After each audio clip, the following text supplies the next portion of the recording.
en fait, Eric Quentin, je l'ai recruté comme élève de seconde et il était excessivement doué, mais tout le monde le savait parce que sa mère est prof de gym, son père était prof de gym. C'est pas le genre de gosse qui passe inaperçu, quoi. Il était en avance sur les autres physiquement, sur son poste d'ailier, où il était un peu plus grand, un peu plus élancé que les autres, mais il avait des capacités physiques supérieures à beaucoup d'ailiers. C'était un athlète d'athlétisme très brillant, très résistant, lanceur de javelot, enfin plein de qualités, quoi. Bon, ce mec-là, c'était un don du ciel pour le prof que j'étais à l'époque.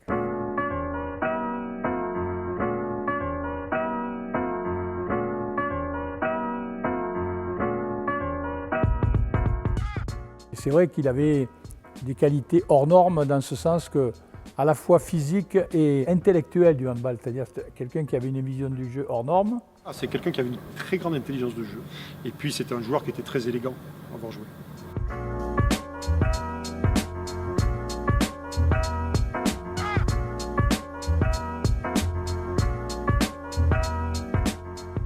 C'était un joueur, mais joueur dans l'âme. Donc c'était super agréable de le voir jouer, quoi. Il inventait des gestes. Dans le jargon, on appelle ça le roucoulobe. C'est le parfait ambassadeur de cette vision du handball-là. De temps en temps, il avait ce fameux tir, la fin de roucoulette, qui en montait en haut, qu'il ne mettait jamais. Et elle passait toujours au-dessus de la cage. Et il le faisait à des moments même dans les money time, quoi. Mais pour lui, c'était beau. Et ce qui était beau était effectivement efficace et primordial pour lui.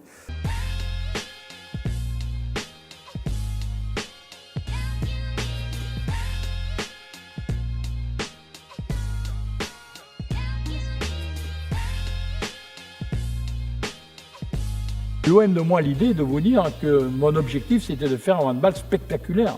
Moi mon objectif c'était de gagner des matchs. Mais il se trouve que j'ai eu quelques joueurs particulièrement originaux, Quentin en faisait partie, un certain Richardson 2 ans après va en faire partie, des joueurs qui de toute façon ont tiré l'équipe de France vers cet aspect spectaculaire. Et puis lui il était comme ça, quoi. Encore une fois, 1m85, 73 kilos. C'est pas lui qui allait filer des coups d'épaule à tout le monde et tout ça. Il fallait qu'il invente le handball chaque fois qu'il le pouvait, quoi.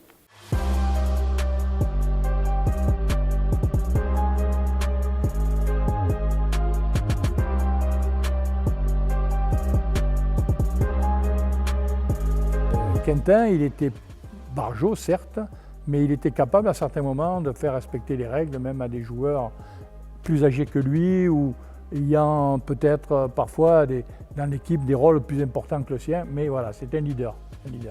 Voilà, il faisait partie de cette équipe qui était elle-même complètement atypique, avec des joueurs qui avaient des tempéraments particuliers, mais qui savaient se retrouver autour d'un objectif. Et Eric en faisait complètement partie. En 1995, pour le championnat du monde, c'est lui qui était le coiffeur. Hein, donc c'est lui qui nous a fait la tête qu'on a subie en finale. Riquet, ça a toujours été un humaniste, en fait. Il a toujours été un petit peu poétique. Un truc qu'on ne peut pas lui enlever, c'est qu'il est têtu, il est teigneux. Et quand il a une idée dans la tête, il s'y fixe. Et je pense que ni nous, les gros, entre guillemets, ou les anciens de l'époque de l'équipe de France, où Costantini n'arrivait à le faire changer, il était comme ça, obstiné. Dans toutes les compétitions qu'on a gagnées avec lui, c'est-à-dire jusqu'au Mondial 95, il a toujours eu un rôle à des moments de stabilisateur et à des moments de détonateur, en fonction de ce dont l'équipe avait besoin. Et ça, c'est des joueurs extraordinaires, c'est des joueurs qu'on recherche. Eric avait une place un peu particulière parce qu'encore une fois, c'était pas le plus extravagant de tous, c'était pas le plus expansif de tous. C'était plutôt un leader par l'exemple et qui parlait pas énormément, mais il montrait beaucoup. On a beaucoup travaillé. Je veux dire, on nous catalogue un petit peu comme des buveurs de bière et on fait la fête, mais je vous assure qu'on ne gagne pas uniquement en buvant des bières. Donc les barjots sont ceux qui ont transformé des heures et des heures d'entraînement, de souffrance et tout ça, en réussite sur le terrain et en progression dans la hiérarchie du handball mondial. C'est quelqu'un qui avait beau être doué et qui avait peut-être un capital génétique favorable, mais c'est quelqu'un qui a beaucoup travaillé. On aurait pu travailler comme des fous et ne pas obtenir les résultats qu'on espérait. Dieu merci, ça s'est passé comme on le souhaitait. Ça a fait qu'on s'est rendu compte que quand le handballeur français travaillait autant que les autres, il était au moins aussi bon. Je crois sincèrement que s'il n'y avait pas eu les barjots, s'il n'y avait pas eu Daniel Costantini, le handball français ne serait peut-être pas là où il est aujourd'hui.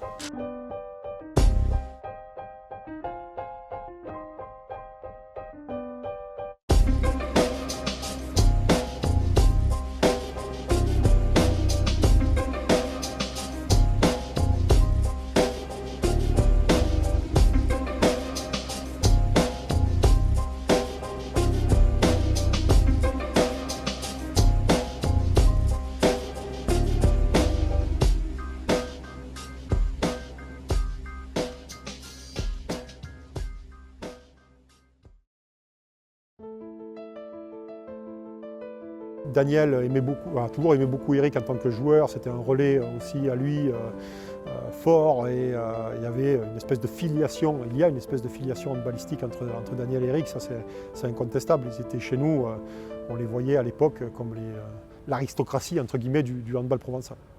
Alors on savait qu'il était quand même un petit peu protégé, Eric, parce qu'il était du coin, machin, etc. Il se permet de temps en temps de faire des petites facéties, même pas en rêve, on aurait pu le faire nous. Comme les deux personnages étaient aussi complexes l'un que l'autre. Donc à un moment donné, on a laissé couler, quoi. Une belle histoire entre deux belles personnes, j'ai envie de dire.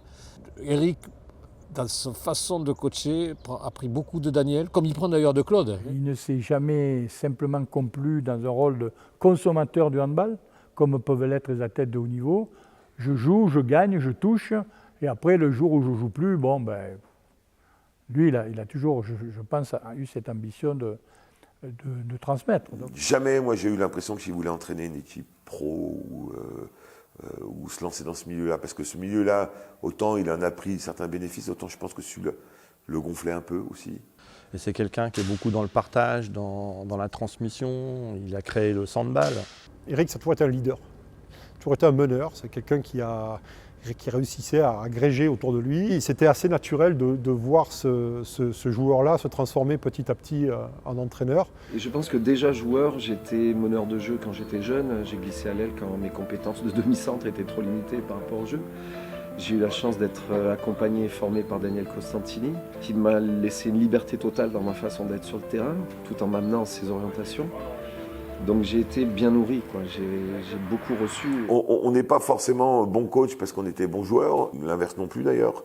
Mais je pense qu'indiscutablement quand même, il y a un apport en plus. Celui qui arrive avec quand même une stature internationale avérée, en ayant gagné des titres, et une médaille olympique en 92 et un titre mondial en 95, ça situe un petit peu le personnage. Maintenant, quand vous sifflez le coup d'envoi de votre première séance d'entraînement, ça, les joueurs l'oublient aussi vite que vous leur donnez des consignes et que vous les mettez en mouvement.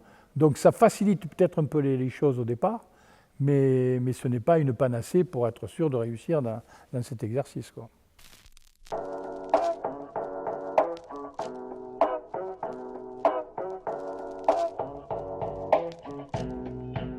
Au niveau de l'expérience, il nous apporte beaucoup, que ce soit en dehors et sur le terrain. Ouais, c'est très important d'avoir un coach expérimenté. C'est toujours bon d'avoir des conseils d'anciens joueurs, que ce soit techniquement, handballistiquement parlant, mais aussi mentalement, comment gérer les compétitions. Tout ça, il a vécu et il nous l'a transmis tout au long de ces 2 années. C'est vrai que pour nous, c'est un honneur, je pense déjà, premièrement. Et ensuite, je pense que ça l'aide lui et ça nous aide nous parce que dans des moments difficiles, il sait comment réagir, il sait à quel moment quoi dire. Il est respecté, on le respecte, on l'écoute, on le regarde. Voilà, c'est quelqu'un qui a fait une grande carrière, donc forcément quand il donne des conseils ou quoi, tu le prends à la lettre. Mais on a des progrès à faire. Si on veut être champion du monde derrière, si on veut renouveler ça, vous avez fait un grand match, vous êtes resté froid, ou maintenant vous avez été énorme. Vous avez été complémentaire, vous avez pris le relais quand même besoin, vous avez trouvé votre meilleure expression quand il fallait. Franchement, merci, mais le travail, on veut reproduire ça l'année prochaine. Okay, merci beaucoup.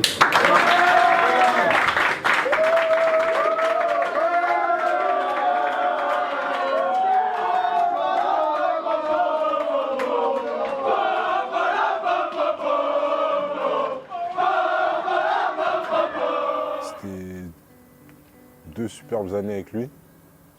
J'ai beaucoup progressé, j'ai beaucoup appris sur et en dehors du terrain. C'était franchement à refaire. Franchement à refaire. On a vécu 2 années phénoménales avec 2 titres à la clé, donc c'était super, avec des super bons souvenirs. Puis voilà, ce que je retiendrai d'Eric, c'est un coach assez atypique. Et c'est justement, je pense, c'est ça qui a fait notre force pendant ces 2 années et pour aller jusqu'au bout, quoi. Moi personnellement, c'est une personne qui m'a fait prendre confiance en moi aussi. Voilà, tous les discours qu'il a pu avoir ou les phrases qu'il a pu nous dire à chacun. Des moments, peut-être ça nous a piqué ou quoi, mais au final, voilà, quand on regarde le bilan, on sort avec un championnat d'Europe et un championnat du monde avec lui. C'est la force du handball français, c'est la transmission entre les jeunes et les anciens.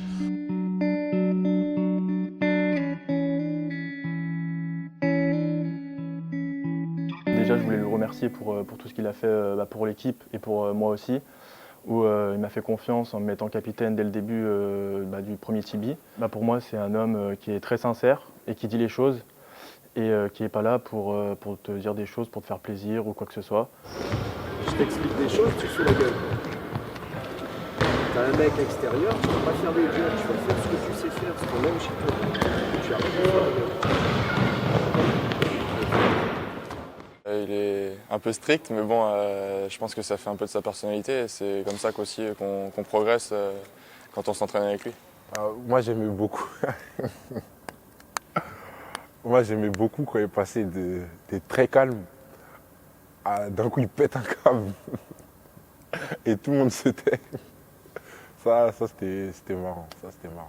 Et à quel moment, tout d'un coup, on respecte plus le boulot homme? Sur tes duels. Jo Mapou, pas en duel. Jo Mapou, pas en duel. Jo Mapou, maison. Et c'est vrai que c'est quelqu'un qui nous a parfois menés dans des situations un peu délicates, mais je pense que c'était voulu. Ça nous a donné peut-être une vision un peu différente aussi du handball. Moi, je pense qu'aujourd'hui, on a un bagage qui est un peu plus conséquent, avec plus de connaissances, des visions un peu différentes. Alors, Eric, c'est un très grand professionnel qui veut toujours la perfection, qui est un perfectionniste, je dirais. Il est quand même double champion d'Europe, double champion du monde sortant. Il n'y a aucun... Alors, sauf erreur de ma part, je crois qu'il n'y a aucun coach français en jeune qui a remporté le moindre titre. Eric doit être le premier. Et je ne pense pas qu'un entraîneur puisse travailler avec un groupe sans orienter selon le jeu qu'il aime. Nous, on souhaite du jeu rythmé, on souhaite du jeu qui aille vite, parce qu'on a le sentiment que le handball professionnel n'a de sens que s'il donne du plaisir aux gens qui le regardent. Et je pense qu'il faut du jeu intense, il faut du jeu rapide, il faut du jeu spectaculaire, il faut du jeu où il y ait des duels, où il y ait de la surprise. Et donc, pour que ça soit rapide, que ce soit intense, il faut quelques orientations bien précises. Pour que ce soit spectaculaire et qu'il y ait de la surprise, il faut de la liberté. Oui, on avait quelques combinaisons qui amenaient des fois des kung-fu. Il aimait bien ça. C'est lui qui a inventé un peu le rokushab. Donc, non, c'était un peu spectaculaire et je pense que ça nous a amené beaucoup de plaisir à jouer entre nous et c'est pour ça qu'on a eu beaucoup de réussite aussi avec lui. On a la chance d'avoir eu ce coach qui était un ailier et qui avait cette folie, cette envie de créativité, cette envie de jouer et de plaisir. On avait à peu près le même style de jeu, on n'était pas des gros gabarits, mais on était beaucoup des joueurs de ballon. Et Eric en plus c'était un coach qui aimait bien ça et nous laissait être créatifs sur le terrain. On n'a jamais fait autant de kung-fu. Moi personnellement j'ai jamais fait autant de kung-fu de ma vie.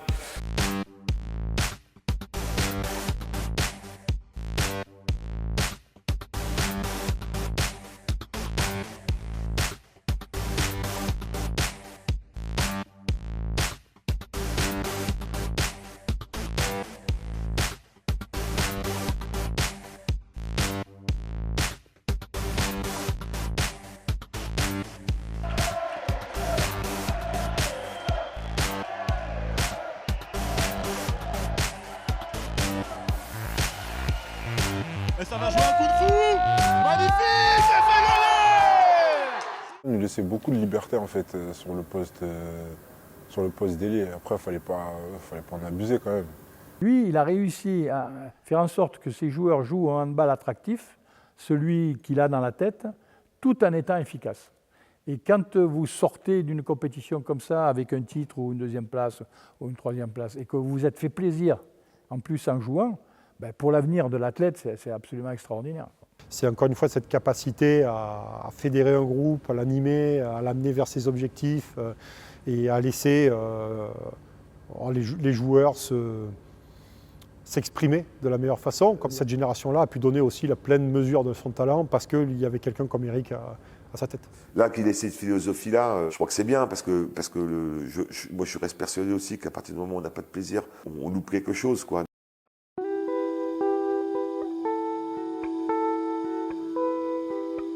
Il faut que le coach soit en empathie avec les joueurs, avec ses joueurs, mais aussi il faut qu'il soit très en empathie avec son staff, parce qu'il faut qu'il les mette tous, chacun d'entre eux, en confiance pour qu'au moment où ils vont intervenir, ils se sentent importants, valorisés et tout ça. À mon esprit, dans un groupe, il y a un pilier qui est technique, c'est le jeu, et il y a un pilier qui est social, c'est le vivre ensemble. Et Jean-Louis est le dépositeur du vivre ensemble. Et Jean-Louis associe très bien moi ce que j'aime, c'est-à-dire une forme de grande liberté, mais une liberté qui est dans un cadre. Au-delà de ce cadre, on ne respecte pas le groupe. Dans ce cadre, on fait ce qu'on veut et on est libre. Je ne sais pas si c'est une chance ou une malchance, il a hérité, parce que c'est comme ça que ça se passe, un petit peu au hasard, d'un chef de délégation qui est un mec hors norme. Alors, je ne vais pas le citer parce que déjà qu'il a le boulard, et ils sont super complémentaires tous les deux. Il a cette faculté inouïe d'être capable d'analyser tout ce que lui disent ses collègues et de le bonifier. Ce qui est vraiment très agréable, c'est qu'il y a une vraie ambiance de travail qui est somme toute relativement détendue et très intuitive. Je l'avais vu à Ekaterinbourg il y a 2 ans, où également nous avions déjà remporté le titre de champion du monde, et j'avais pu voir avec quel sérieux, quelle passion et aussi quelle exigence il mettait à la fois dans sa relation avec les joueurs, dans son animation du staff et dans le souci du détail. Dans la vie de tous les jours, Pascal, c'est le chef, c'est le big boss du PPF. Tu vois. Il est l'adjoint d'Éric et tout se passe bien parce qu'ils sont dans le partage, dans la connivence, dans l'envie, dans l'empathie. On doit être capable de mieux trouver nos pivots que ce qu'on a fait aujourd'hui, enfin sur la première, pardon, alors qu'il y a de la place. Juste 2 choses. C'est un très bon élément de préparation pour demain. Ils ont une première phase d'attaque particulièrement lente, molle. En gros, il ne faut pas vous endormir, il ne faut pas monter dans les tours à ce moment-là, mais par contre, quand ils commencent à jouer, ils jouent sur 2 ou 3 passes. Et donc nous, il faut sur 2 ou 3 passes, on ne se fasse pas surprendre. Eric m'a proposé de venir le rejoindre et de participer avec lui au dernier stage, enfin au premier stage d'ailleurs, de France Jeune. Je suis allé juste parce que d'abord c'était Eric et que je connaissais son parcours et puis je connaissais un petit peu l'homme aussi. Une fois que je suis arrivé, j'ai découvert un groupe extraordinaire, du staff extraordinaire, des personnes avec qui on pouvait échanger, on s'entendait plutôt bien au niveau du handball et même humainement derrière. Ça fait pas l'ombre d'un doute que Doudou est le responsable des gardiens. À tel point, des fois, il lui dit vas-y Doudou, là, tu fais jouer qui? Donc il me laisse la totale responsabilité de gardien de but en termes de détection, d'entraînement et à la fin des choix, des sélections, quoi.